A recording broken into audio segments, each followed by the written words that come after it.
Bueno, buenas tardes para todos. Sean bienvenidos al segundo seminario que ha organizado el Grupo Cooperativo Latinoamericano de Hemostasia y Trombosis. Hoy nos va a corresponder hablar de un tema muy importante y muy polémico también, que es la importancia del dímero D en la enfermedad de COVID-19. He tenido la responsabilidad de coordinar este evento y tengo a mi lado tres invitados muy profesionales, muy especiales. Está conmigo la doctora Claudia Dubós, el doctor Claudio Martín y el doctor Jorge Aponte, quien nos va a apoyar al final tratando de responder las inquietudes y todas las preguntas que se puedan presentar. También quiero invitarlos a que hagan parte de nuestro grupo, a que se inscriban, a que ingresen a la página de nuestro grupo, que es www.clad.org, donde pueden inscribirse, adquirir la membresía y hacer parte de este maravilloso grupo y de este equipo que trabaja arduamente, por hacer investigación, y por mostrar toda la capacidad que tenemos en América Latina. También los quiero invitar, el día martes tenemos un webinar que es en asociación del grupo CLAD con el ISTH, el día martes 9 a las 9 a.m. de México, para que más o menos vayan mirando ustedes a qué hora corresponde en sus países.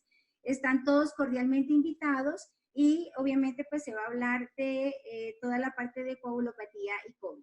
Entonces, de esta manera, avancemos en lo que tenemos programado en esta hora.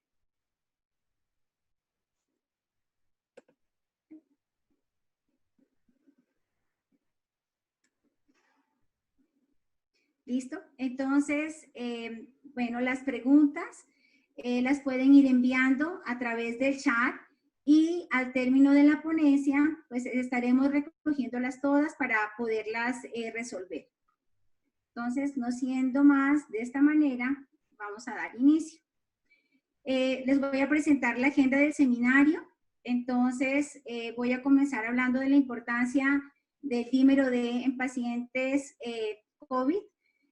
Para quienes no me conocen, mi nombre es Gloria Ramos, yo soy bacterióloga, especialista en hemostasia del Hospital Militar, soy epidemióloga y especialista en docencia universitaria.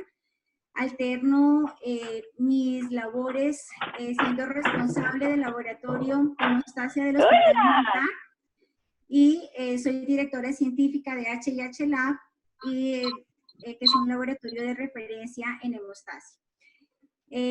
Luego les voy a presentar a la doctora Cristina Dubós. Ella es doctora en ciencias, es química, especialista en hemostasia, es responsable del laboratorio del Hospital Británico de Argentina y ella nos va a hablar de las diferencias entre los distintos ensayos del dímero D. Posteriormente, tengo un invitado también muy especial, que es el doctor Claudio Rosa. Él nos va a hablar de la utilidad de los parámetros de laboratorio en la toma de decisiones, haciendo un énfasis en la parte del dímero D. El doctor Claudio es bioquímico, especialista en hematología, es responsable del área de hemostasia y trombosis del Hospital Universitario Austral. Y para terminar, también contamos con la compañía del doctor Jorge Aponte Monsalve. El doctor es médico, internista de la Universidad de La Sabana.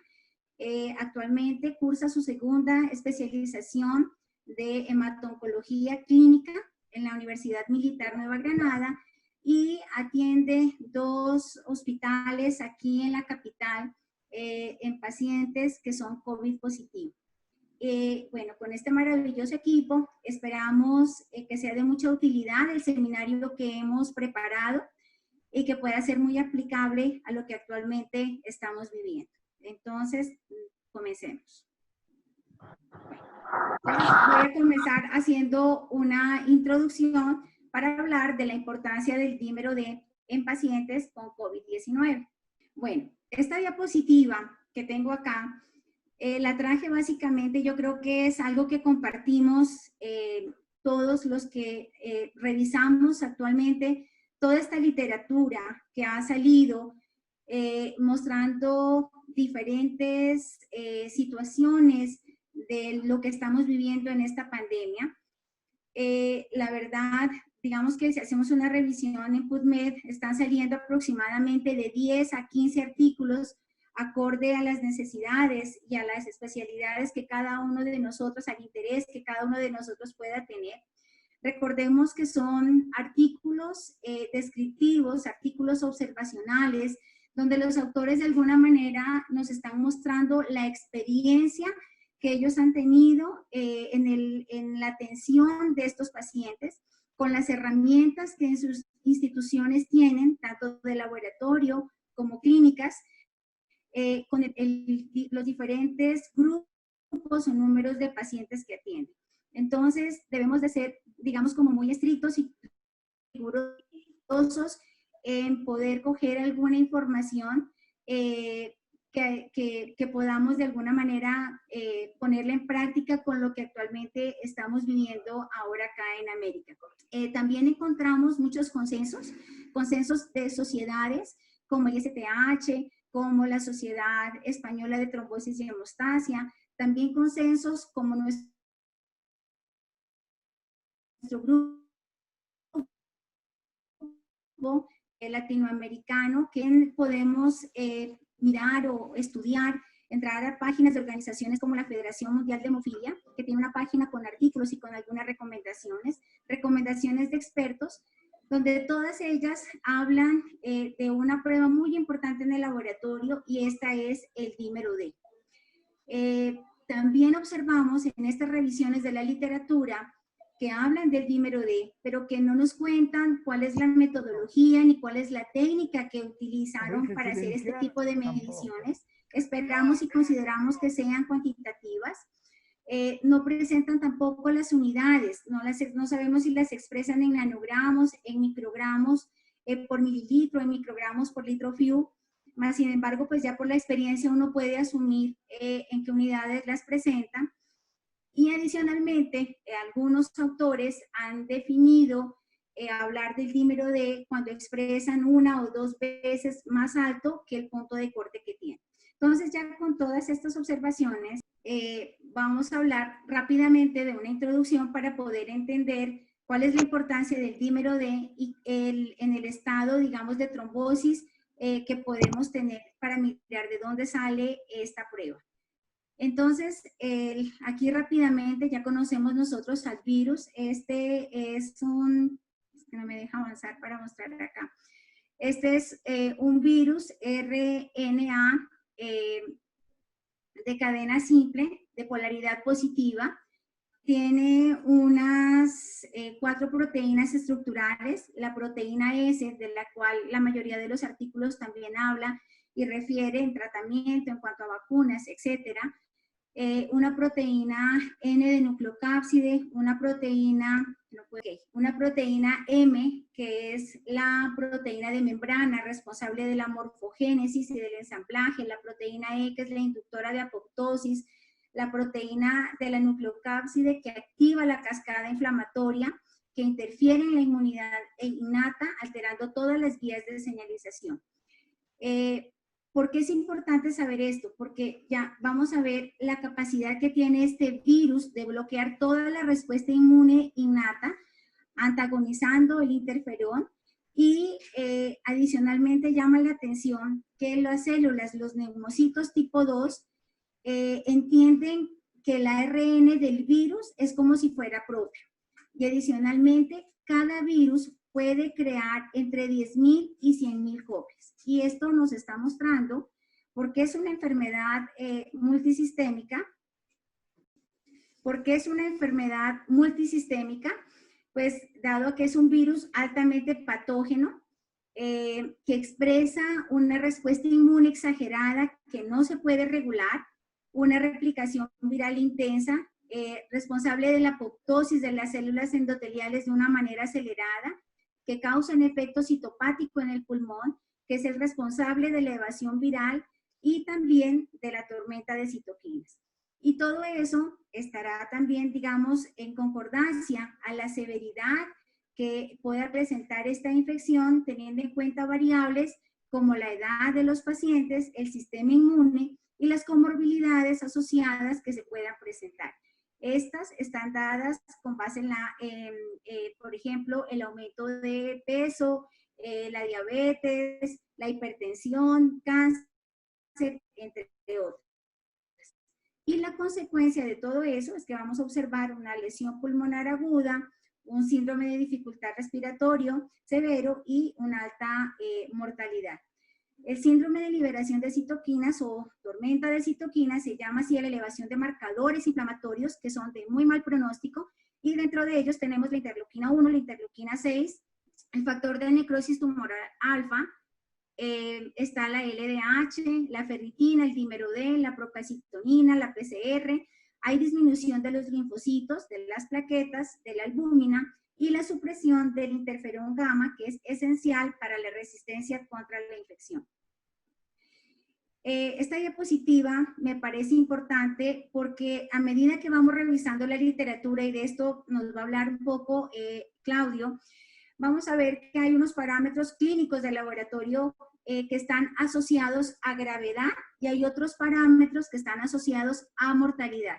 Los parámetros asociados a gravedad están dados por la ferritina, la PCR, la LDH, la troponina, y los que se asocian a mortalidad, como el dímero D, la linfopenia, menos de 800, la LDH mayor de 245, digamos que estos parámetros y esta clasificación está dada al punto de corte y a lo que se ha encontrado en ese 20% de pacientes que expresan unas manifestaciones clínicas más severas. Entonces, también es importante tener en cuenta, cuando se haga el análisis de todas estas pruebas, los factores de riesgo que trae consigo cada paciente. Puede tener factores de riesgo de sangrado, como también los puede tener de trombosis. Los de sangrado, porque el paciente puede tener una deficiencia hereditaria o adquirida de algún factor. Puede también ese paciente cursar con una trombocitopenia, alteraciones cuantitativas o cualitativas de las plaquetas. Puede ese paciente también estar anticoagulado o antiagregado, o puede tener una hiperfibrinolisis. De la misma manera, puede traer ya unos riesgos asociados de trombosis, como un déficit de proteína C, S, antitrombina, una mutación del factor 5-Leiden, un síndrome antifosfolípido, un accidente cerebrovascular, un evento trombótico, así como también trauma, procesos inflamatorios, infecciosos y diabetes, entre otros. Entonces, todos estos factores de riesgo hacen que podamos poder conocer por qué, digamos, estamos frente a una condición de trombosis. Esta puede estar dada por la SID, por la alteración que se presenta en el endotelio, en las plaquetas, por la respuesta inmunoinflamatoria, y porque inclusive podemos llegar a evidenciar en algunos pacientes una microangiopatía trombótica. La SID es una complicación secundaria a esta infección que genera una activación exagerada y vigorosa con un agotamiento de las enzimas de la coagulación y de todos los inhibidores específicos. Vamos a ver una reacción inmune o una liberación de citoquinas, una extensa microtrombosis en la vasculatura y una prolongación en los tiempos de coagulación y trombocitopenia. Entonces, esta SID está dada ese desbalance entre la cantidad de proteínas que están activas generando trombina y el desbalance en no poder regular esa generación exagerada de la misma. Entonces, esos desencadenantes de la activación de la coagulación en la SID, pues se puede dar por la activación de los neutrófilos, la liberación de las citoquinas, los radicales libres de oxígeno, enzimas lisosomales, liberación de la interleuquina, del factor de necrosis tumoral y un aumento de la expresión de la P-selectina. ¿Qué sucede con el endotelio y qué pasa con las plaquetas? Recordemos que el endotelio es un órgano que regula el tono vascular, que en este momento, por esa permeabilidad que da esta infección, hay una disminución del óxido nítrico y eso va a favorecer a la expresión del factor tisular, y este factor tisular va a llevar a activar todas las proteínas de la coagulación. Asimismo, tenemos la P-selectina, que es una proteína reactante de fase aguda, que va a potenciar esta adhesividad de los polimorfonucleares y de los monocitos expresando el factor tisular. Hay una disminución de un inhibidor natural, que es el inhibidor de la vía del factor tisular, y un aumento del inhibidor del activador del plasminógeno. Por el otro lado, hay muchos artículos que ahorita están saliendo del papel tan importante que juegan las plaquetas en esta infección. Entonces, las plaquetas activas van a proveer una superficie para que toda la generación de trombina se haga ahí. Las plaquetas se activan por la liberación de las citoquinas. Los monocitos, los neutrófilos y los mastocitos liberan ese factor activador de las plaquetas, mirando de esta manera por qué está ocurriendo este evento trombótico. Por el otro lado, podemos encontrar en algunos pacientes también la microangiopatía trombótica, y esto está dado básicamente, recordemos que el factor de von Willebrand se sintetiza en un 80% en el endotelio, y que en procesos inflamatorios severos, esta sepsis severa puede alterar ese endotelio, facilitando la expresión del factor von Willebrand. Si hiciéramos estas mediciones en el laboratorio, encontraríamos niveles por encima de 300 o 400 unidades internacionales por mililitro de este factor.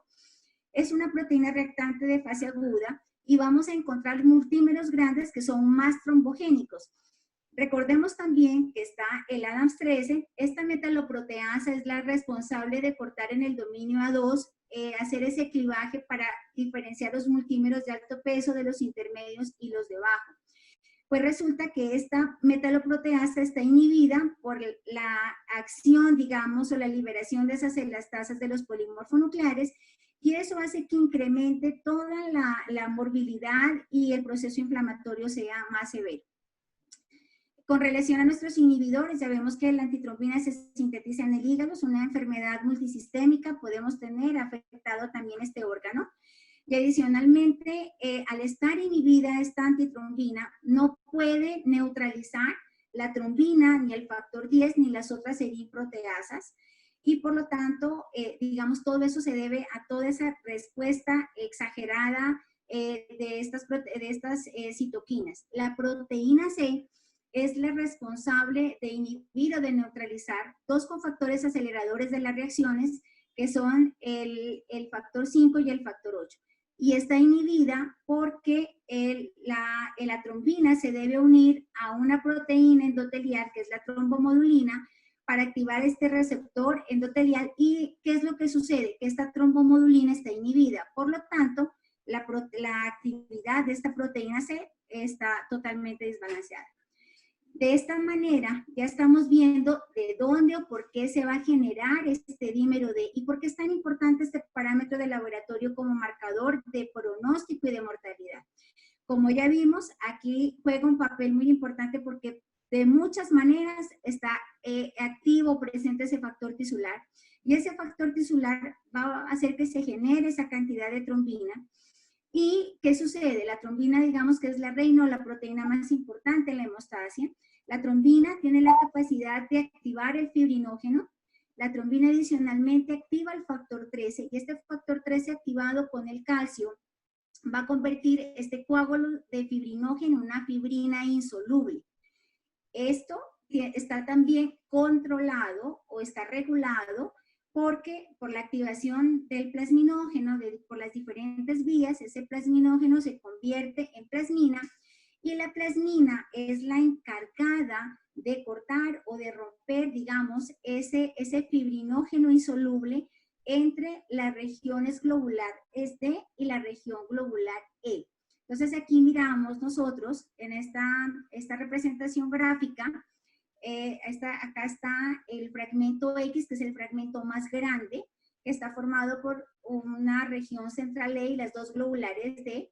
Aquí observamos el fragmento Y. Este fragmento Y, que miramos aquí, la plasmina rompió entre una región globular D y un E. Este es el fragmento Y. Y aquí están nuestros dímeros D.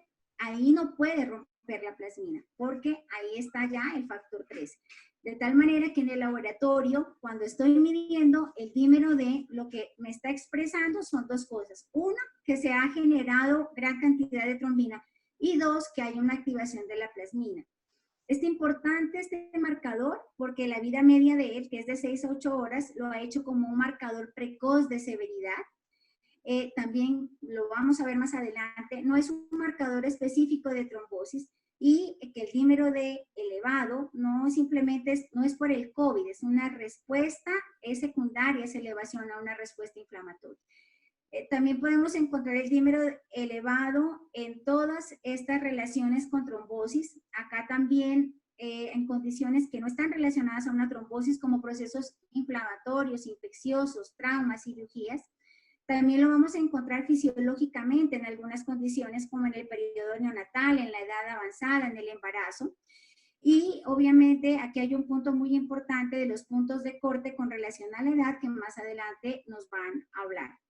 De esta manera, pues ya miramos, estamos llenos de razones para mirar por qué el dímero D se encuentra elevado en los pacientes severos con manifestaciones clínicas graves, digamos. Entonces está dado básicamente porque el DNA de las células que han hecho apoptosis, ese DNA libre puede también activar la vía de la cascada de la coagulación por la vía intrínseca, los monocitos que expresan el factor tisular, la liberación de los patrones de modulación asociados a daño tisular, generan trombosis, los procesos de infección, inflamación, incrementan la permeabilidad, la expresión del factor tisular y también el síndrome de distrés respiratorio agudo por el daño alveolar difuso, pues va a llevar a causar todos estos eventos trombóticos. De tal manera que cuando medirlo, las recomendaciones, yo creo, y en esto todos estamos de acuerdo, se debe medir al ingreso del paciente, ya sea a urgencias o cuando se va a hospitalizar, porque es un marcador de severidad. Si está negativo, va para seguimiento. Si está positivo, es un marcador que hay que seguir porque me puede mostrar que hay hipercoagulabilidad. Y como buen predictor de mortalidad, pues también nos dará, digamos, una guía con otros parámetros del laboratorio para mirar si el paciente ya tiene ese evento trombótico y empezar a darle el tratamiento con anticoagulación. Bueno, eso es lo que tenía para contarles. Ahora, pues no siento más, los voy a dejar en compañía de la doctora Cristina, quien nos va a hablar de las diferencias entre los distintos ensayos. Doctora, ya puede comenzar.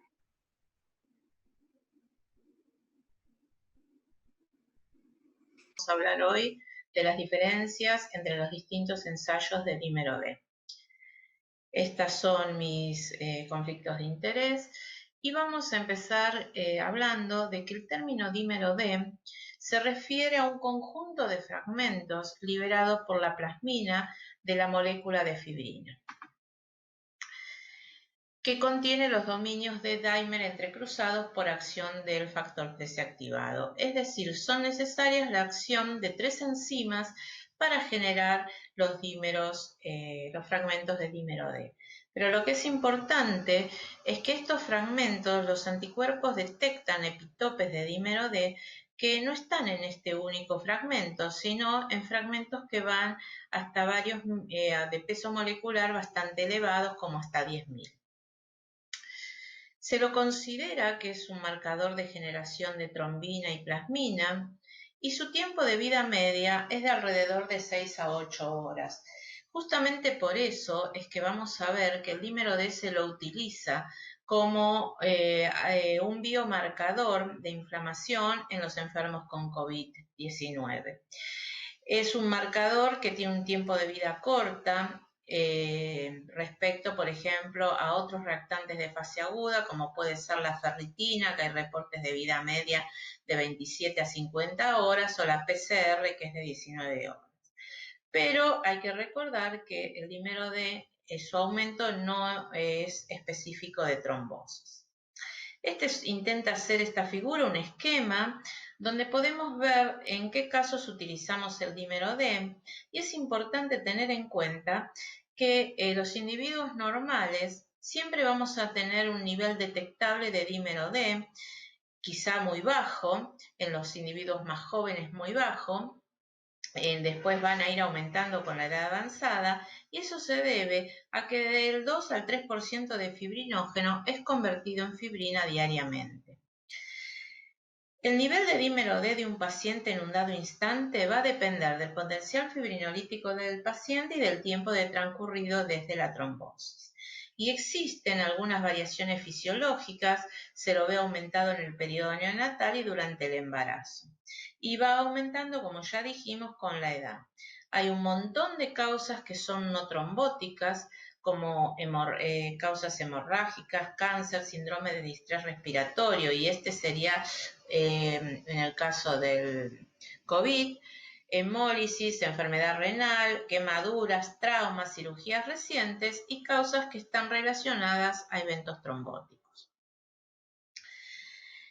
En cuanto a las variables preanalíticas, esto es lo sugerido por la guía de la CLCI H59, pero coincide en todo el resto de las guías, en que las variables preanalíticas a tener en cuenta son las especificadas por la CLCI H21 para el transporte, la extracción, procesamiento y transporte y almacenamiento de las muestras de coagulación. La muestra puede ser extraída por aguja o sistema vacío.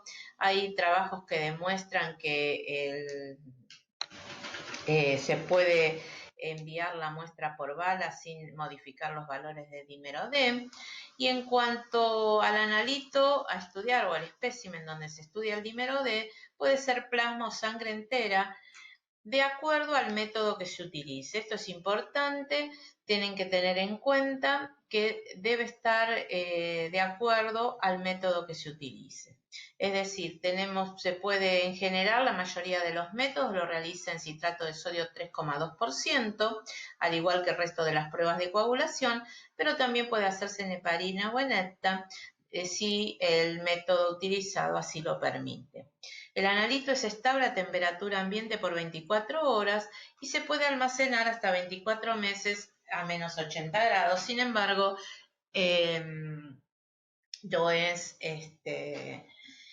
generalmente la petición de dímero D requiere que el informe sea inmediato. En cuanto a las interferencias por Hill, se han descrito trabajos que demuestran que puede realizarse la determinación de dímero D con hemoglobina menor de 3 gramos litro, y hay pocos reportes acerca de la interferencia de la lipemia, la bilirrubina en exceso en la determinación de dímero D. También hay reportes que en algunos casos, cuando las paraproteínas en los mielomas son muy altas, los niveles de paraproteínas son muy altas, puede haber interferencia. En cuanto a la fase analítica, los diferentes métodos, está el método de aglutinación de partículas de lácteos. Actualmente, si bien en un comienzo se utilizaban anticuerpos policlonales, actualmente son anticuerpos monoclonales específicos para el fragmento de D. Y se visualiza la aglutinación cuando la concentración está por encima del límite de detección. Tiene que quedar muy claro que la sensibilidad y el valor predictivo negativo de esta metodología es insuficiente para excluir la enfermedad tromboembólica. Es decir, que si se pretende excluir tromboembolismo venoso, no debe ser utilizado esta metodología, sino un método cuantitativo. El enzimo inmunoensayo era antiguamente el gold standard, utiliza una técnica sándwich, es una ELISA, también con anticuerpos monoclonales, que como toda ELISA tiene las desventajas que todos conocemos, es muy laborioso y es de 2 horas de procedimiento aproximadamente, no es apto para la utilidad clínica o para usar en la clínica diaria. Tiene una muy buena sensibilidad y especificidad y un valor predictivo negativo cercano al 100%. El método de Vidas es un método inmunoenzimático tipo sándwich, seguido por detección con fluorescencia, que es el ELFA. La curva de calibración está proporcionada por el fabricante, es almacenada en el aparato a través de un código de barras.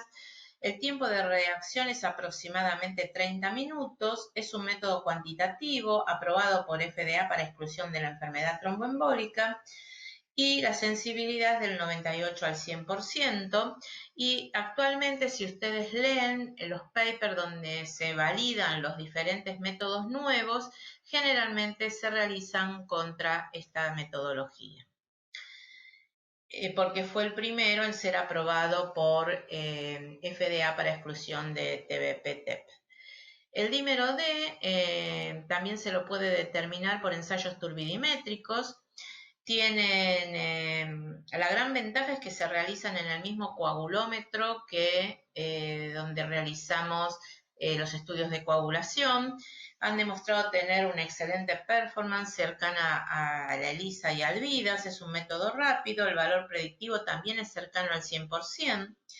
Y el reactivo está constituido por micropartículas de látex recubiertas por un anticuerpo monoclonal altamente específico para fragmentos de fibrina que contienen al epitope del dímero D.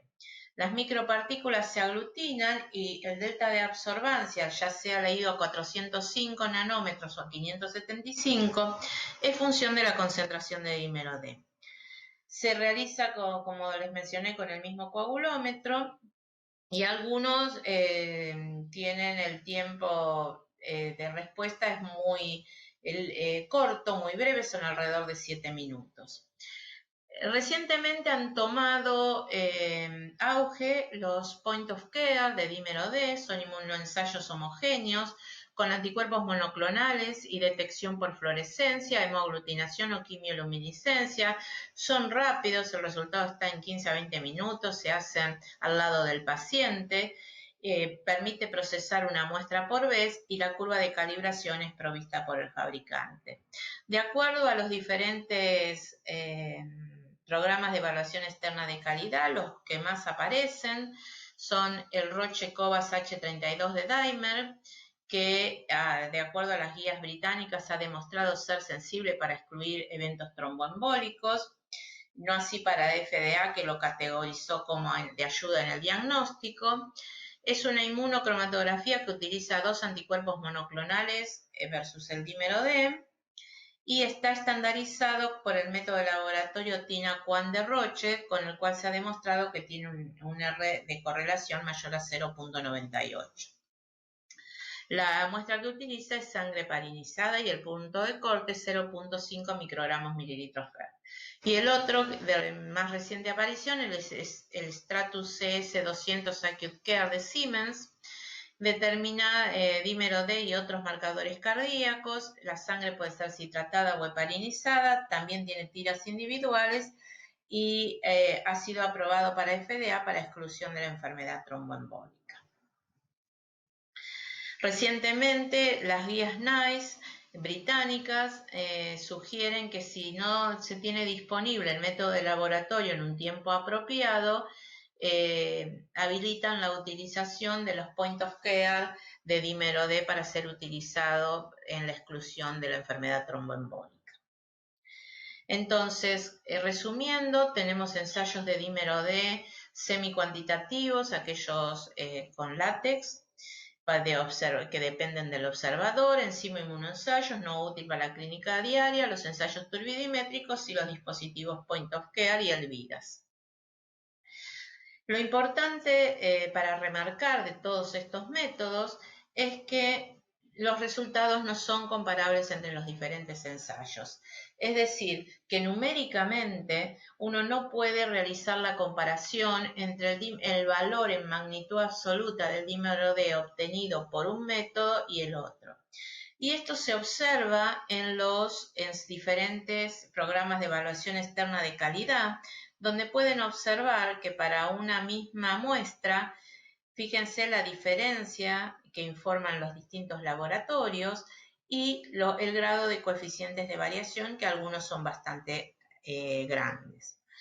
Estas diferencias se deben a que cada método utiliza anticuerpos monoclonales distintos que reconocen diferentes epitopes en los productos de degradación de fibrina. Tienen como dijimos, no estamos hablando de una sola molécula cuando hablamos de dímero D, sino que tengo una gran heterogeneidad. Los tipos de ensayos son diferentes, se reportan, como vamos a ver, en diferentes unidades y las muestras de los pacientes contienen cantidades variables de dímero D y de productos de degradación de fibrina de diferente tamaño, de peso molecular. Las diferentes sociedades internacionales han tratado de armonizar los diferentes ensayos, se han hecho diferentes intentos, pero hasta el momento no se ha logrado. Una de las diferencias son las unidades de dímero D, que van a depender del ensayo utilizado y del calibrador que utilice cada ensayo. Existen dos tipos de calibradores, aquella que utiliza fragmentos de D-dimer purificados obtenidos del coágulo de fibrina digerida por plasmina, son las unidades D, y aquellos que utilizan fragmentos obtenidos por digestión de plasmina controlada, con una digestión controlada de plasmina del fibrinógeno purificado, coagulado en presencia de factor 13. Esas son las unidades equivalentes de fibrinógeno, las unidades FeU, y está basada en la masa de fibrinógeno, que es aproximadamente 1.75 veces la del dímero D. Además, los diferentes métodos reportan en diferentes magnitudes, algunos en miligramos litro, microgramos mililitro, nanogramos, etc. El programa de evaluación externa australiano, en un reporte de hace algunos años, dice que hay 28 combinaciones diferentes de unidades en las cuales informan los participantes. Las guías internacionales lo que recomiendan es informar el dímero D en el valor, en la unidad que corresponde al kit que estamos utilizando. Era tan confuso todo esto que en el año 2011 la CLCI, cuando hace esta guía H59, establece algunas pautas en cuanto a cómo debe informarse el resultado y algunos cuidados que hay que tener. El punto de corte de un método no debe ser transferible a otro método, es decir, no debo confundir utilizar el punto de corte del método A cuando en realidad la prueba la estoy haciendo con el método B. Tengo que reportar, como dijimos, el resultado en las unidades que el fabricante recomienda.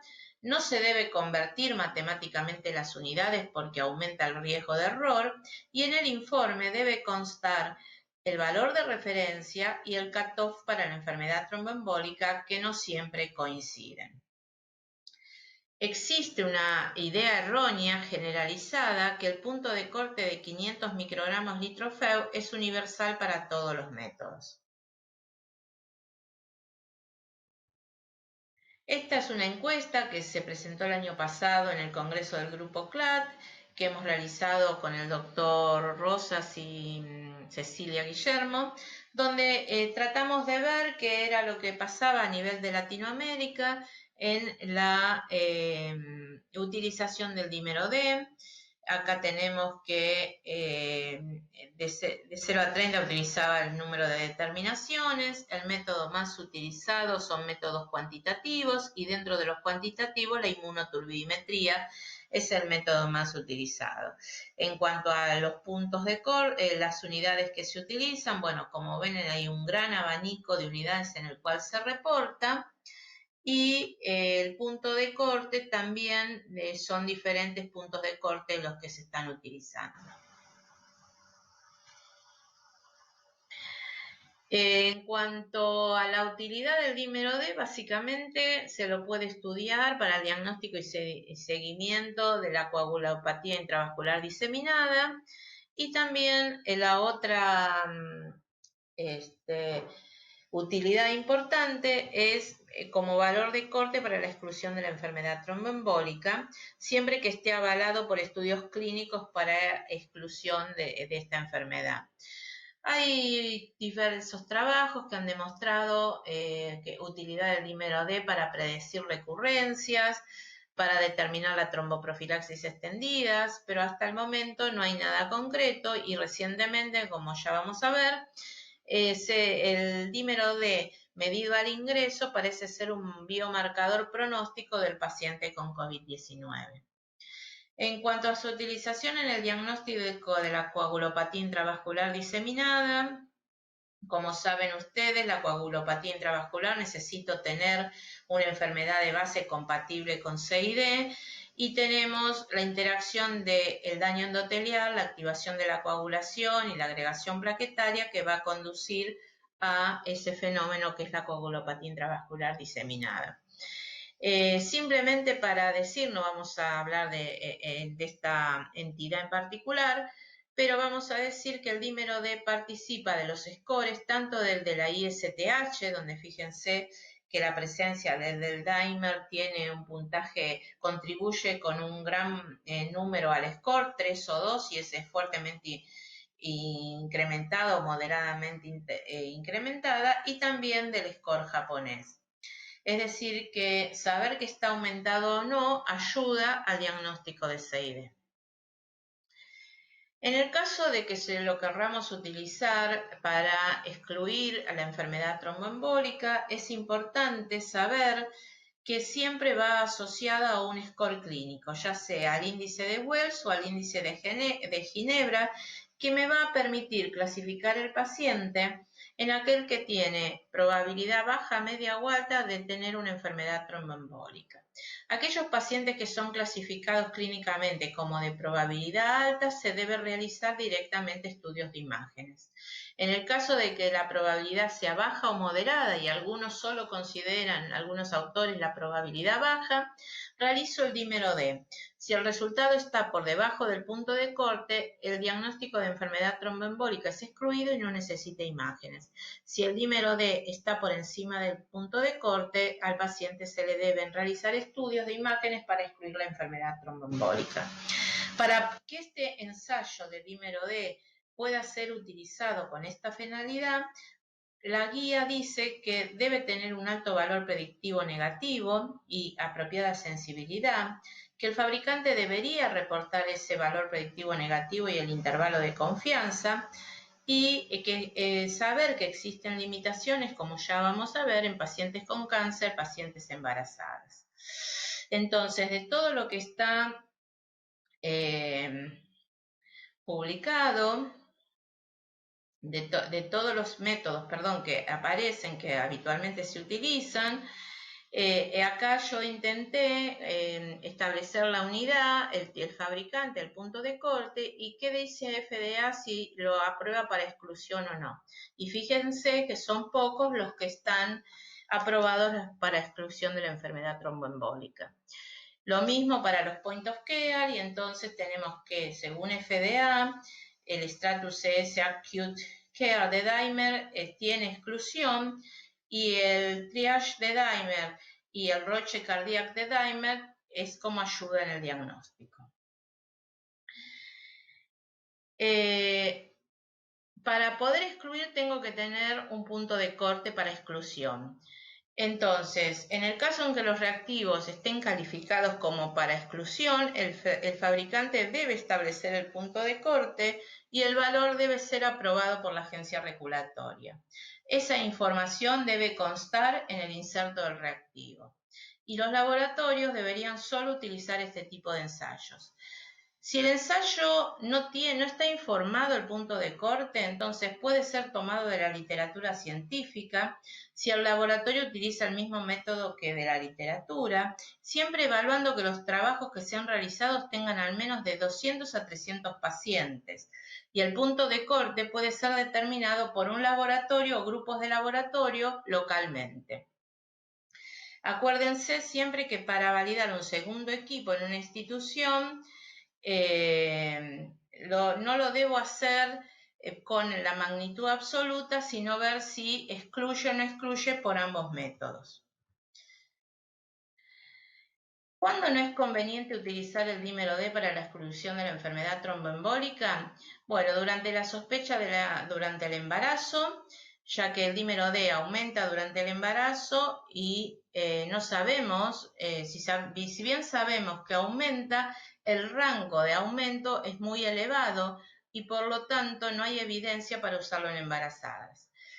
En el caso de los pacientes con cáncer, tampoco debe realizarse el dímero D, sino que directamente hay que realizar la imagen, porque el cáncer per se produce un incremento del dímero D y puede llegar a inducir equivocaciones. Y en el caso de la población añosa, hay posibilidad de que el dímero D esté alto por la edad. Recuerden que dijimos que precisamente eso, que aumentaba a lo largo de la vida. Y la combinación de pacientes con probabilidad pretest baja y dímero D negativo sería muy útil en pacientes añosos. Hay diferentes propuestas para ajustar el cutoff de dímero D en población añosa. Algunos sugieren ajustado por edad, multiplicar la edad por 10 nanogramos mililitro FeU o la edad por 5 en el caso de que se traten de unidades de Dimer. Ajustados por variables clínicas, por ejemplo, hay autores que sugieren 500 nanogramos mililitro FeU para los menores de 50 y más de 1000 o 750 nanogramos por mililitro FeU para los mayores, o ajustado teniendo en cuenta el valor medio de todos los individuos mayores de determinada edad. Por ejemplo, Takash Levner en su trabajo toma 620 microgramos litro FeU para mayores de 65. Todavía no hay un consenso absoluto de cuál es la política que habría que tomar. Hay guías que dicen están a favor del corte por edad y otras que dicen que no hay suficiente trabajos prospectivos realizados. A modo de resumen, entonces podemos decir que el ensayo de dímero D es útil como valor predictivo negativo para excluir enfermedad tromboembólica en aquellos pacientes con probabilidad clínica baja o moderada, que no debe ser utilizado para excluir la enfermedad tromboembólica en pacientes con probabilidad clínica alta. El dímero D no debería utilizarse si el paciente tiene probabilidad de un resultado positivo en ausencia de la enfermedad tromboembólica, y el médico debería conocer si el ensayo que utiliza el laboratorio o su institución está aprobado para excluir la enfermedad tromboembólica. En cuanto al laboratorio, recordar que solo los ensayos de dímero D cuantitativos y aprobados por agencias regulatorias deben ser utilizados en el algoritmo de exclusión de la enfermedad tromboembólica, que los diferentes ensayos de dímero D no son intercambiables ni utilizan las mismas unidades, y que el laboratorio debe informar el resultado con las unidades correspondientes y el punto de corte de ensayo para exclusión de la enfermedad tromboembólica. Muchas gracias. Y mi charla tiene que ver con la utilidad de los parámetros de laboratorio en la toma de decisiones.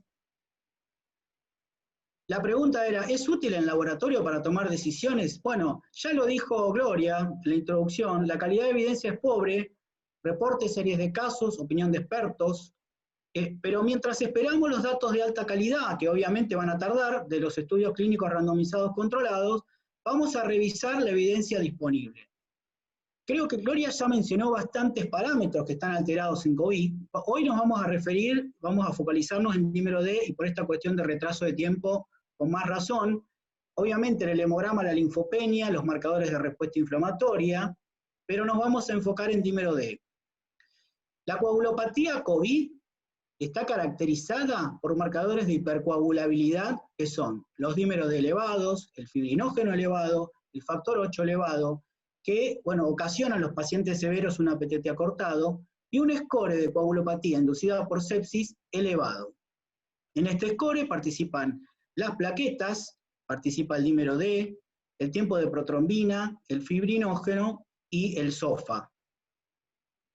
Los test viscoelásticos nos pueden ayudar también. Hay reportes en la bibliografía, ¿no? Los test viscoelásticos para caracterizar esa hipercoagulabilidad que se encuentra. En los pacientes severos vemos el TEC, tromboelastograma, con un perfil hipercoagulable, con la línea continua, en relación a la línea de puntos, que es la referencia.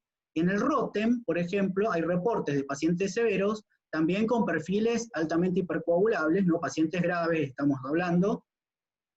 El dímero D, entonces, vamos a analizar el valor pronóstico al ingreso, vamos a analizar si es útil para el monitoreo de la enfermedad, si podemos hablar de valores de corte hasta el momento de severidad, y si podemos hablar de valores para predecir tromboembolismo venoso. Bueno, los primeros trabajos obviamente provenían de China. Con 1099 pacientes, Wang lo que hizo fue caracterizar las características clínicas de la enfermedad, y en referido a dímero D, lo que podemos rescatar es que los pacientes que presentaron, el 69% de pacientes que llegaron al punto final primario, que era el ingreso a terapia, el uso de ventilación mecánica o fallecimiento, tenían valores de dímero D mayor al valor de corte, 0,5 miligramos litro. Ven que ya empezamos, en toda la recorrida vamos a encontrar distintas unidades, en ningún caso expresan si es DDU o FEU, este es un tema. El 60% de los pacientes severos tenían dímero D mayor a 0,5, y en todos los pacientes el 46% tenían dímeros D elevados. ¿Tiene valor pronóstico el dímero D? Bueno, en este trabajo consenso de expertos del Journal of American College of Cardiology, yo extraje y adapté una tabla donde presenta y pone, bueno, todos juntos los reportes hasta ese momento, y fíjense, el dímero D permite discriminar entre los severos de los no severos, en el caso del trabajo de Han. En el caso de Su, que vamos a volver sobre este trabajo, 5.2 miligramos litro en los pacientes no sobrevivientes versus 0,6 en los sobrevivientes, es decir, que permite discriminar las poblaciones en estos distintos escenarios de comparación. En el trabajo de Gu, 4 miligramos litro de dímero D versus 0,5 para discriminar entre los no sobrevivientes versus los sobrevivientes. En el trabajo de Su, también lo que hizo fue calcular en un análisis multivariado que los pacientes que tenían mayor a 1 microgramo mililitro de dímero D tenían 18 veces más riesgo de mortalidad intrahospitalaria. A su vez, bueno, había otras propuestas. Zhang publicó un valor de corte de 2 microgramos mililitro, que sería en 2000 nanogramos mililitro. Pero también hubo muchas controversias con estas publicaciones. Obviamente, Gris saca una carta al editor donde dice que son estudios puramente retrospectivos, que faltan cortes de validación, que no habla de las variaciones día a día, etcétera, etcétera. En el estudio de Su también nos muestra cómo es la dinámica del dímero D. El dímero D, a lo largo de la internación del paciente, va aumentando y nos permite discriminar entre las poblaciones de no sobrevivientes de las de sobrevivientes. El aumento de dímero D en la etapa temprana sí es esperable con la respuesta inflamatoria, pero después, cuando hay aumentos repentinos durante el curso de la internación, con manifestaciones de insuficiencia respiratoria, podría indicar un aumento agudo de la respuesta inflamatoria y el empeoramiento de la enfermedad. En el caso de Tang analizó parámetros de coagulación anormales asociados con pobre pronóstico en neumonías COVID, y también con los días de internación permitía discriminar valores mucho más elevados en pacientes no sobrevivientes con respecto a sobrevivientes. Y esos cambios dinámicos deberían ser monitorizados en pacientes hospitalizados, por lo menos hasta que sepamos bien cómo es el mecanismo de la coagulopatía. El reporte de los italianos, de Lodiciani y colaboradores, nos muestra que en la evolución también de los días de internación tenemos una gran diferencia entre valores hallados de no sobrevivientes. Por ejemplo, en los días 4 a 6 de la admisión en terapia llegaban a tener valores de 28.397 versus 800 en los que también estuvieron en terapia pero sobrevivieron. Y bueno, el doctor Bigdelli dijo, nunca he visto niveles tan altos de dímero D en ninguno de los cientos de pacientes con trombosis que he tenido en los últimos 15 años.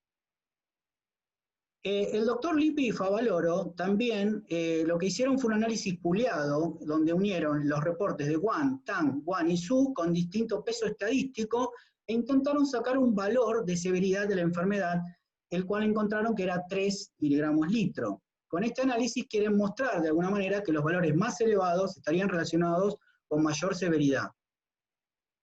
También hubo estudios de pocos pacientes en los cuales se evaluaron a ver si el dímero D en este cuadro de neumonía COVID podría servir para predecir un tromboembolismo venoso.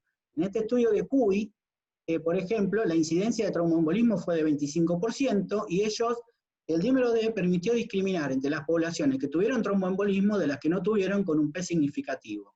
Y además evaluaron distintos valores de corte y el valor de corte 1,5 microgramos mililitro o 1500 nanogramos mililitro tiene una sensibilidad de 85%, una especificidad de 89% y un valor predictivo negativo de 95%.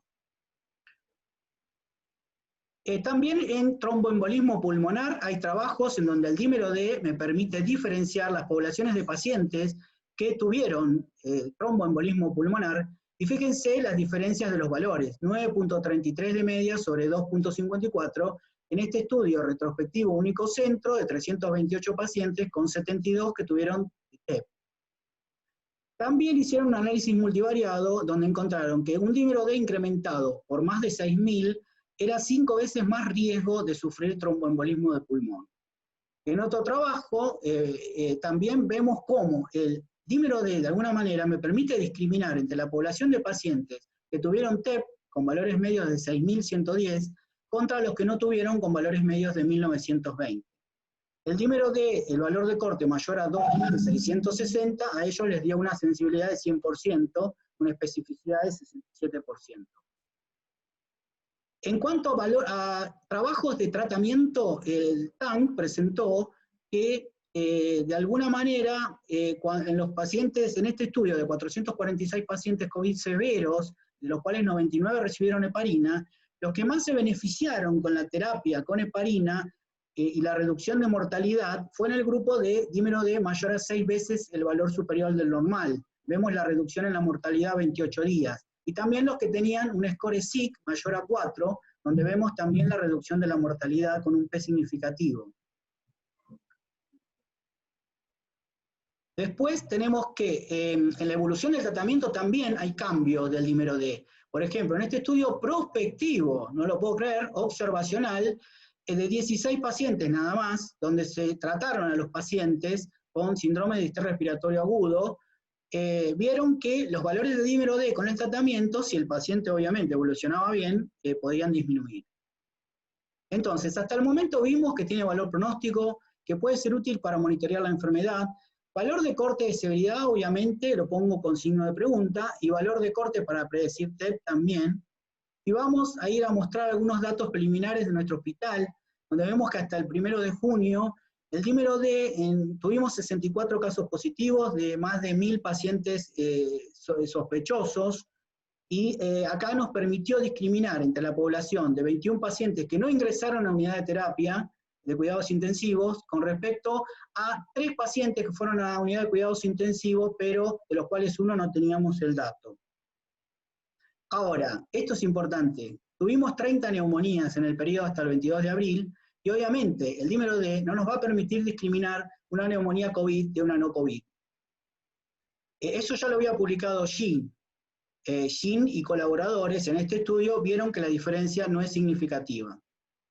En otros casos clínicos que les traigo para mostrar, vemos cómo en el ingreso un paciente tenía 1.500 de dímero D, se recuperó perfectamente y los dímeros D disminuyeron gradualmente.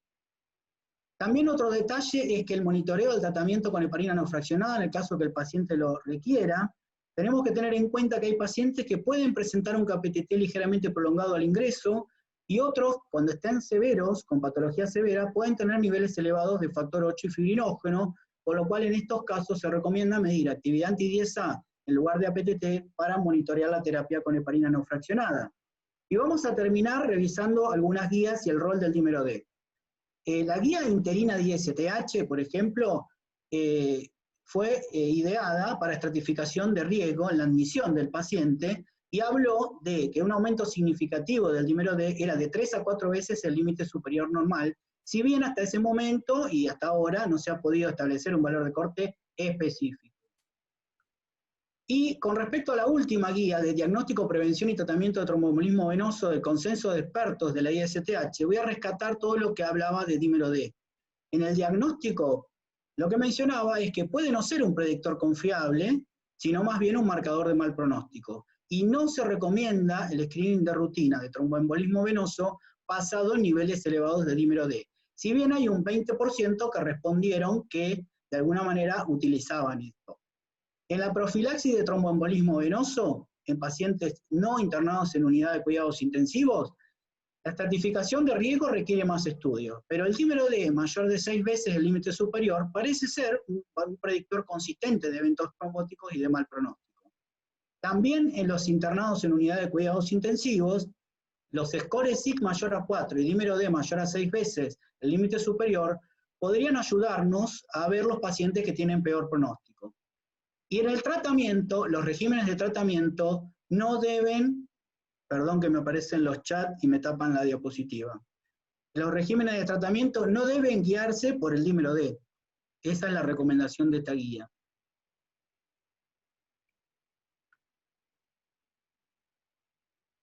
Bueno, y el American College of Cardiology también, rescatando algunas cosas que no hemos mencionado hasta el momento, es importante destacar, y esto yo como bioquímico quiero destacar, que el ring no es lo suficientemente sensible para la coagulopatía COVID. Cuando hacemos la pregunta si nosotros no utilizaríamos dímero D en el laboratorio, ¿cómo nos daríamos cuenta del estado hipercoagulable del paciente? Porque en realidad el TP no se altera tanto hasta que no llega a un estado muy crítico del paciente. No hay evidencia que respalde el uso de dímero D para guiar la intensidad de la anticoagulación, dice esta guía, y los niveles de dímero D pueden ser útiles para el monitoreo clínico, estamos de acuerdo, caracterizar la coagulopatía y realizar ensayos clínicos para evaluar rigurosamente las estrategias de manejo. Como conclusión, es razonable medir dímero D, TP, APTT, fibrinógeno en pacientes hospitalizados, con criterio de hospitalización, mientras se estudia la naturaleza de la coagulopatía COVID. Los dímeros D elevados a la admisión y su incremento durante la evolución están asociados a mortalidad. No usar dímero D como único biomarcador para guiar terapia anticoagulante. Dímero D bajo el ingreso identificaría pacientes con evolución favorable y pendiente de definir valores de corte, validados en distintos escenarios, como hablamos de la exclusión de la diagnóstico de tromboembolismo venoso. En caso de resistencia a la heparina, monitorear tratamiento con anti-10. Bueno, muchas gracias. Bueno, vamos a comenzar acá con una pregunta que nos hace Flavio Grimaldo. Y considero que el doctor Aponte nos puede ayudar, y es qué tanto de los dímeros D que vemos elevados son productos de la fibrina intraalveolar, qué tanto es del espacio respiratorio y qué tanto es del espacio intravascular. Bueno, pues es una pregunta bastante compleja. Buenas tardes a todos. Y realmente creo que la respuesta que más nos acerca a esto es la evaluación de autopsias que se ha hecho en algunos pacientes con COVID en Italia y en Estados Unidos. Si vemos, pues en Italia se exploraron 38 casos y en Estados Unidos cerca de 12 pacientes pues se ha evaluado. Realmente el compromiso de lesión alveolar y endotelial se acerca en la mayoría de los pacientes a un 60%. Y el componente ya, digamos, de vascular como tal, de asociación con enfermedad tromboembólica, según algunos reportes de pacientes críticamente enfermos que están en unidades de cuidado intensivo, es aproximadamente 30 a 40%. Entonces diría yo que si bien, como explicaba la doctora Gloria, como hay un componente inflamatorio, que es lo que prima sobre el daño y sobre la lesión alveolar difuso, que en últimas es lo que lleva a la mortalidad de los pacientes y al espacio muerto de la hipoxemia refractaria, la lesión alveolar y la lesión endotelial es cercano a un 60-70%, y el compromiso tromboembólico venoso a cualquier nivel, porque pues vemos que los pacientes no solo debutan con tromboembolia a nivel pulmonar, sino también trombosis venosa profunda de miembros inferiores, infartos agudos del miocardio o eventos cerebrovasculares, pues es cerca de 30% de los casos. Compromiso en otras regiones, digamos, de la vía aérea respiratoria, usualmente es infrecuente. La lesión casi siempre es a nivel alveolar. Bueno, muchas gracias, doctor. No sé si alguien tiene un comentario adicional. Sí, yo quería decir que, digamos, no se sabe bien, yo creo que no se sabe bien el dímero D si proviene de una sola fuente o de varias fuentes, pero las fuentes podrían ser, ¿no?, la degradación de la fibrina por la plasmina, como explicó Cristina, pero también podría ser a través de un mecanismo. Esa fibrina que está en el espacio alveolar podría sufrir la acción de las enzimas liberadas por los neutrófilos que se reclutan en ese lugar, ¿no? Ya que se genera un ambiente hipofibrinolítico en realidad, con aumento de niveles de PAI, y en realidad estas enzimas podrían también ocasionar, como elastasa, por ejemplo, actuar sobre la fibrina. está depositada en ese espacio aéreo alveolar, y esto sería como una fuente extravascular de dímeros D, porque esto no ocurre dentro de la circulación. En cambio, los microtrombos que están en los vasos sanguíneos pequeños, sí, digamos, ahí provendría una parte del dímero D. Eso creo que es, no sé si Cristina, ¿me querés corregir algo? No, no solo la elastina normalmente liberada por polimorfos, sino también las metaloproteinasas, que también están activadas y también podrían degradar la fibrina que se forma. Perfecto. Entonces tendríamos como dos fuentes importantes de dímero D. Lo pongo a discusión en realidad. Esto que han comentado tanto la doctora Dubos como Claudio es muy importante. La fibrina tisular se ve presente en numerosas patologías y eso fue descrito prácticamente desde mediados del siglo XIX en los tumores. Virchow, cuando hacía autopsias y después observaciones microscópicas de los diferentes tipos de cáncer, ya describía fibrina rodeando a las metástasis y rodeando a los tumores primarios. Incluso él acuñó el término de degeneración fibrinoide para algunos cambios tisulares asociados a la inflamación y al cáncer. Así es que creo que este concepto es muy importante. Y la doctora Dubos mencionó muy bien, y también Gloria, cómo durante el fenómeno inflamatorio se incrementa la permeabilidad vascular. Y conjuntamente con la degradación de la fibrina tisular por elastasas y otras enzimas, el paso a la circulación se ve favorecido por este incremento de la permeabilidad capilar. Creo que ese concepto es muy importante porque muchos clínicos consideran que los dímeros observados en las pruebas de laboratorio proceden única y exclusivamente de un trombo o del espacio intravascular. Y hacer esta aclaración creo que será de utilidad para el contexto de la interpretación en la clínica diaria. No sé si Claudio está de acuerdo y Gloria con esta... Sí, perfecto, estoy de acuerdo y me hago la pregunta. Medimos algo que no sabemos de dónde viene en realidad, ¿no? Y es lo que preguntó la persona que preguntó, que no llegué a ver quién era. El que si llegamos a tener esa respuesta, creo que es un golazo. Claro, eso sería el equivalente de otras mediciones de laboratorio, por ejemplo, como la deshidrogenasa, en que por algunas técnicas es posible saber si la deshidrogenasa procede del miocardio o hepática o de otro tipo de tejidos. Hay isómeros o formas diversas que se pueden identificar. Creo que con los dímeros D sería muy difícil marcar de dónde proceden exactamente. Sí, acá hay, por ejemplo, en el chat están diciendo que con relación al origen del dímero D, existe uroquinasa alveolar que degrada la fibrina localizada, además de las metaloproteinasas que se liberan por los macrófagos.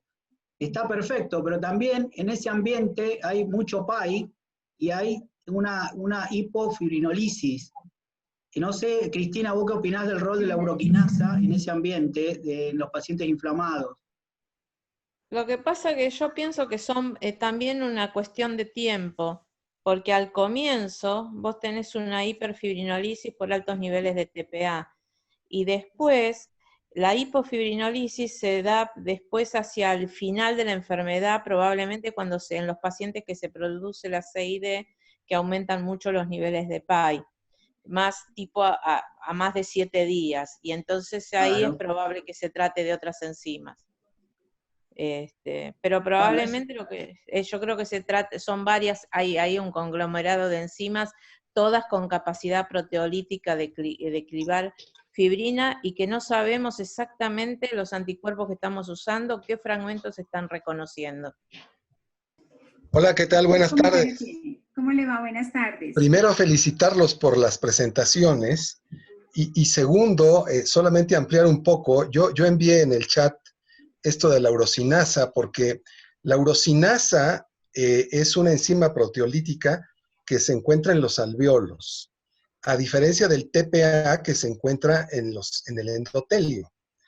De tal forma que ambos tienen que ver con la degradación de la fibrina, tanto de la fibrina intravascular en el caso del TPA, como de la fibrina extravascular, en este caso alveolar, con la urocinasa.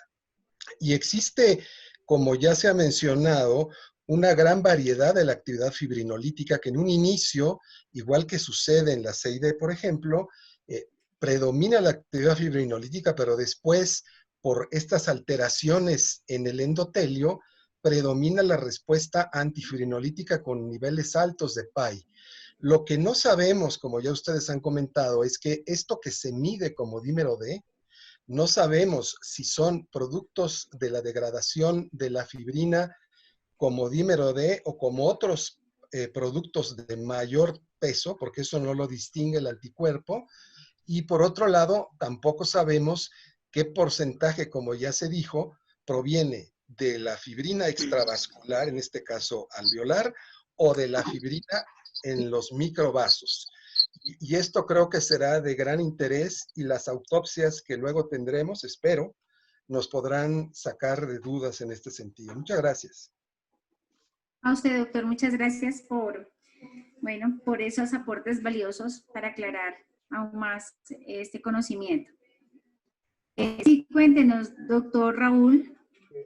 Un saludo a Alejandra Escaciota, que acabo de ver sus preguntas, y es interesante la observación que hace de los tubos de ensayo preparados con aprotinina para inhibir la acción de la plasmina. En algunas ocasiones, hace años, en el Instituto de Cardiología de México los usamos para el control del fibrinógeno en los pacientes que estaban en la unidad coronaria bajo tratamiento trombolítico, con el propósito de que no siguiera in vitro la fibrinolisis y poder hacer una medición más o menos confiable. Pero ahora mi pregunta sería, ¿la aprotinina inhibe específicamente a la plasmina? Porque tengo entendido que es un inhibidor genérico de proteasas, incluso de proteasas pancreáticas, porque hace muchos años se usaba en las pancreatitis agudas como un inhibidor de proteasas y evitar más daño tisular durante la pancreatitis. Bueno, acá contesta Alejandra, sí. Ahí está la respuesta, no inhibe las tasas. Sí, la proteína no inhibe las tasas. Ok. Bueno, vamos a realizar acá otra pregunta. Entonces dice, ¿cómo discriminar el dímero D en los adultos mayores? Y cómo reflejar si la edad o los datos obtenidos son concordantes con la respuesta inflamatoria.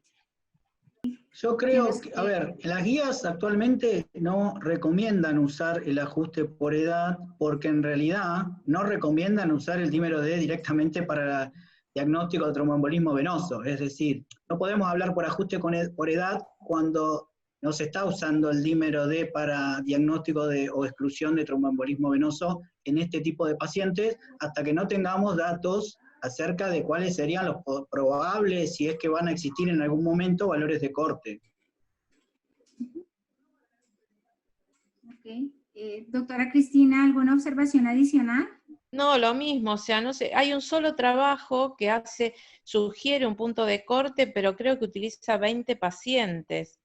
Y FDA sugiere que para fijar puntos de cortes, para excluir, hay que hacer al menos 300 pacientes con un seguimiento de 3 meses. O sea que, como dice Claudio, no existe el punto de corte para excluir la enfermedad tromboembólica. Pero de los cuales no eran todos con trombosis, bueno, con más o menos lo que dice Cristina, el número de pacientes que ellos evaluaron. Es imposible, si bien es una primera aproximación, pero no está, hay que validarlo con más datos. Ok. Bueno, acá hay otra pregunta también y está relacionada con las pruebas point of care, porque se han observado errores, porque se han detectado datos muy altos en ellas. Con relación a eso, ¿qué les podríamos decir? Yo particularmente no tengo experiencia en point of care de dímero D. Es probable que si está por fuera del rango de linealidad de los equipos point of care, dé error el equipo.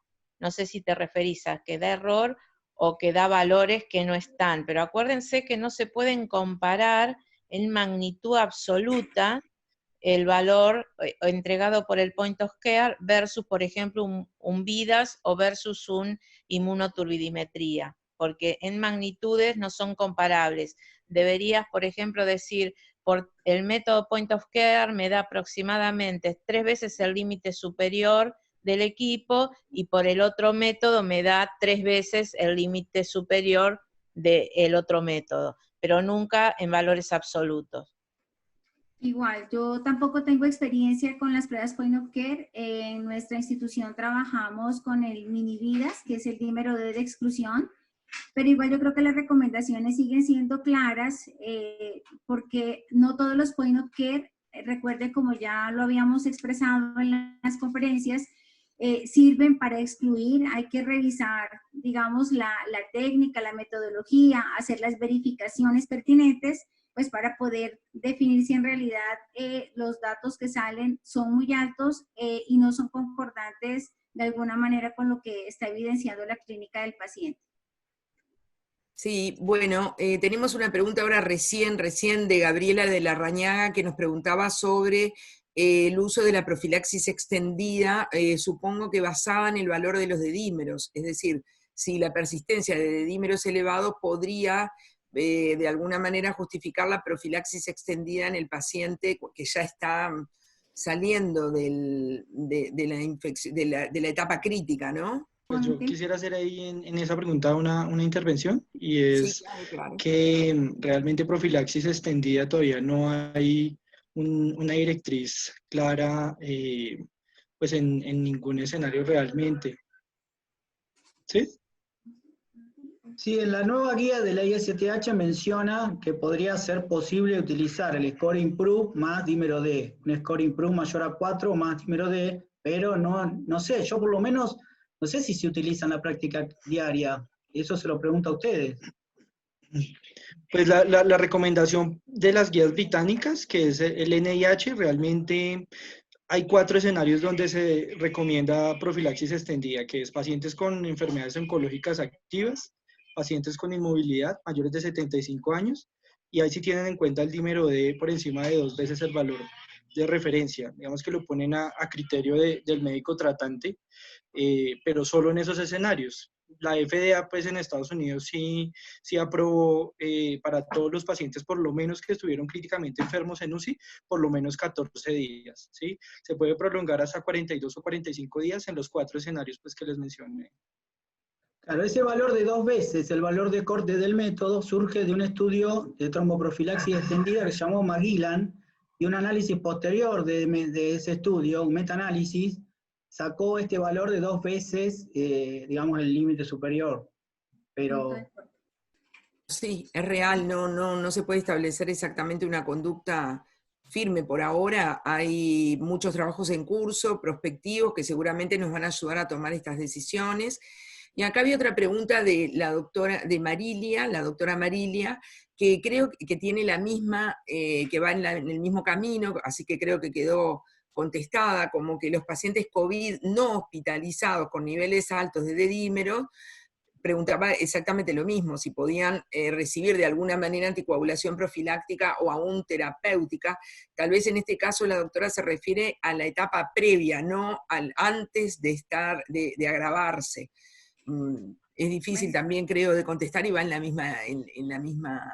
Pero adicionalmente consideraría yo que es muy importante analizar el contexto clínico del paciente, ¿no? Con las comorbilidades que tiene, y adicionalmente con otras pruebas que de alguna manera podrían como ayudar o guiar la toma de decisiones. Bueno, en general las preguntas tienen mucho que ver con la toma de decisión sobre profilaxis y sobre la decisión de subir las dosis de anticoagulación, que creo que es la gran pregunta de COVID, y que no está respondida, si en realidad mantenemos profilaxis o subimos a dosis de dosis intermedias o a dosis de anticoagulación, y si los dedímeros nos pueden servir para tomar esta decisión. Creo que ustedes han contestado en varias oportunidades que no es lo único que se debe tomar en cuenta, pero no sé si quieren ampliar un poco estos comentarios. no, yo quisiera decir, a ver, algún pensamiento general, si ponemos en la balanza todo lo que dijo Cristina acerca de los diferentes métodos, con diferentes calibradores, que no son comparables entre sí, que cada trabajo usa un método diferente, que encima no sabemos cuál es, porque muchas veces en los trabajos no aparece. Comparar valores y tomar decisiones, la verdad que es difícil. Yo creo que tenemos que esperar más estudios donde sepamos qué métodos están usando, por lo menos, y una población de pacientes más grande que tengamos con COVID. Y bueno, eso es poniendo todo la contra, ¿no es cierto?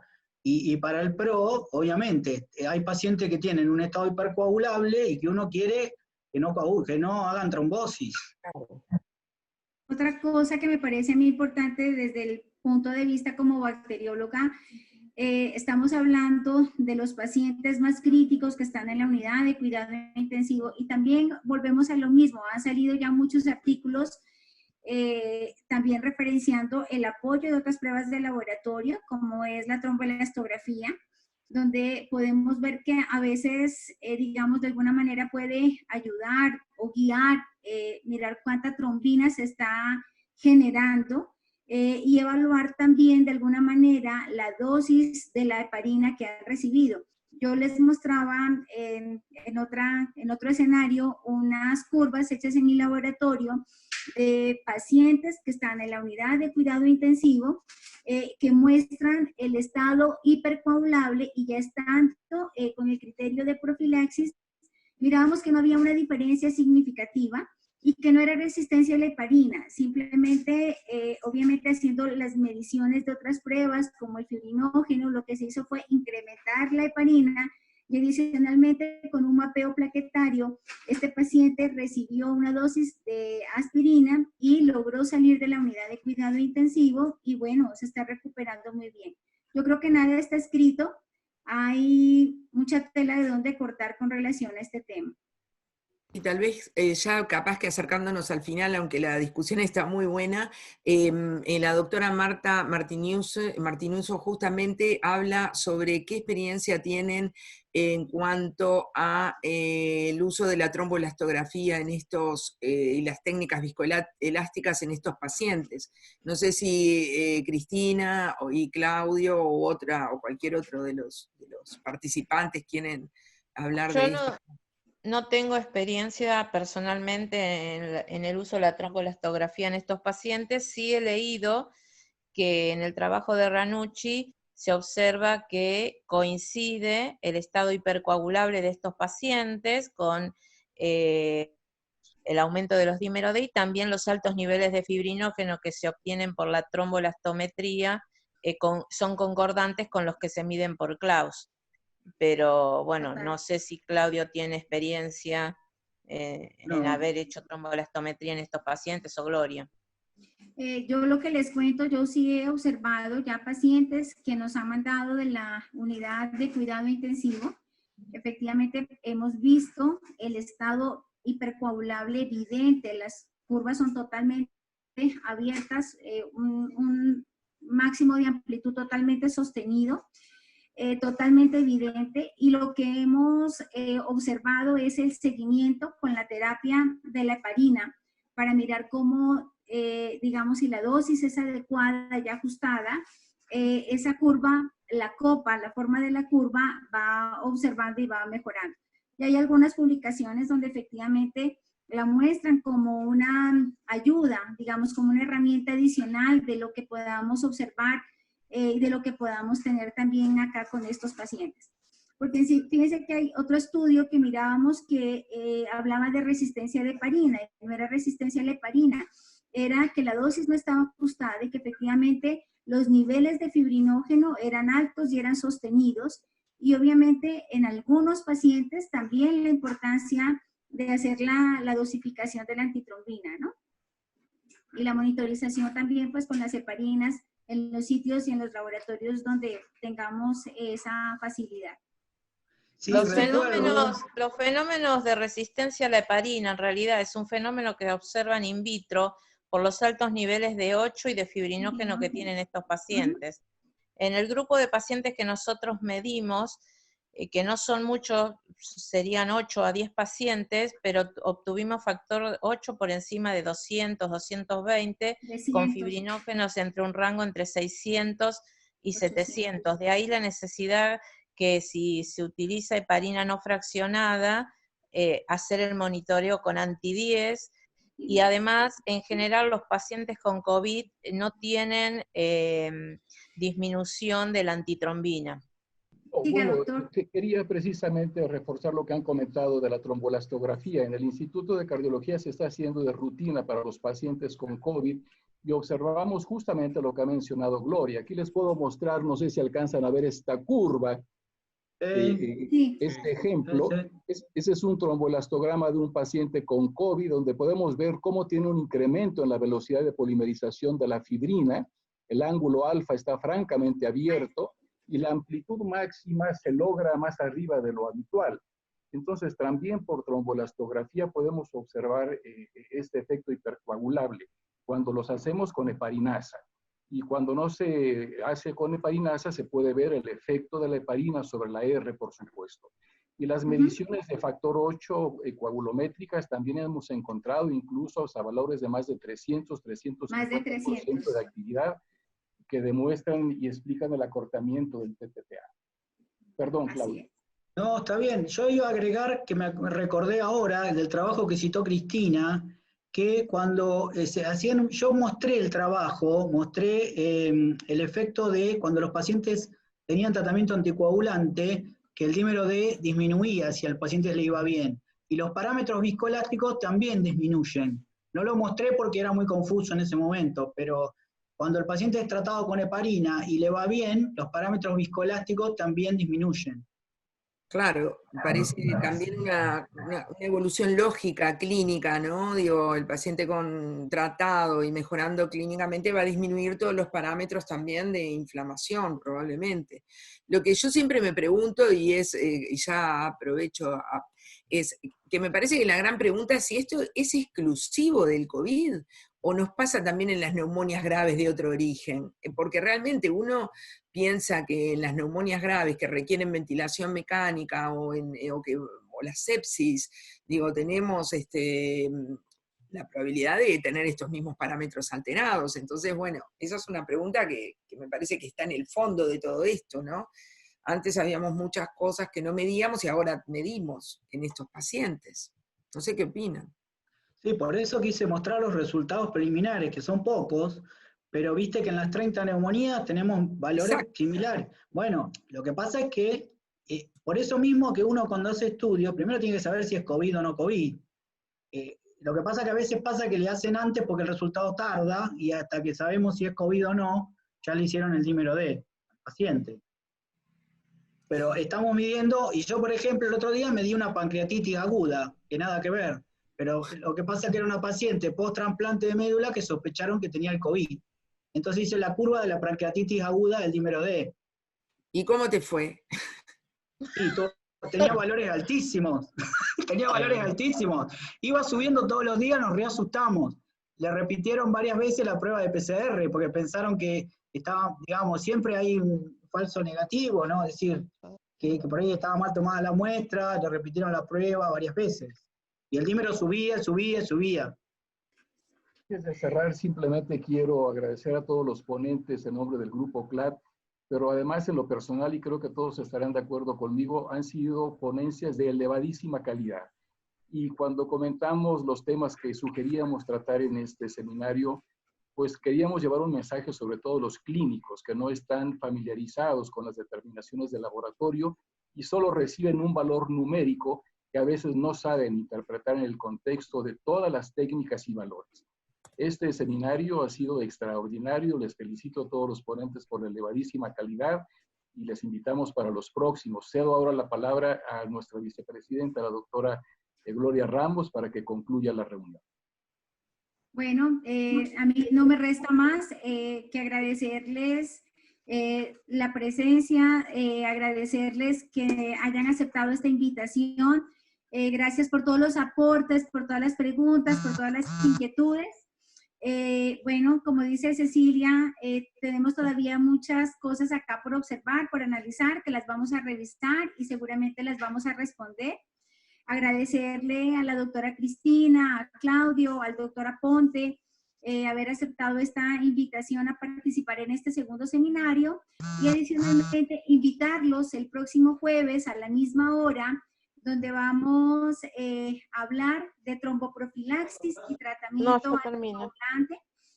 en la unidad de cuidado intensivo, y este seminario estará coordinado por el doctor Joao Campo, quien es nuestro secretario del Grupo CLAD. Así es que, sin otra cosa, yo creo que nuevamente muchas gracias por haber aceptado la invitación, y bueno, esperamos se puedan adherir a nuestro grupo, entren a la página, la consulten, miren la membresía, se hagan socios, y bueno, los seguimos esperando en los próximos seminarios que hemos organizado acá en nuestro grupo.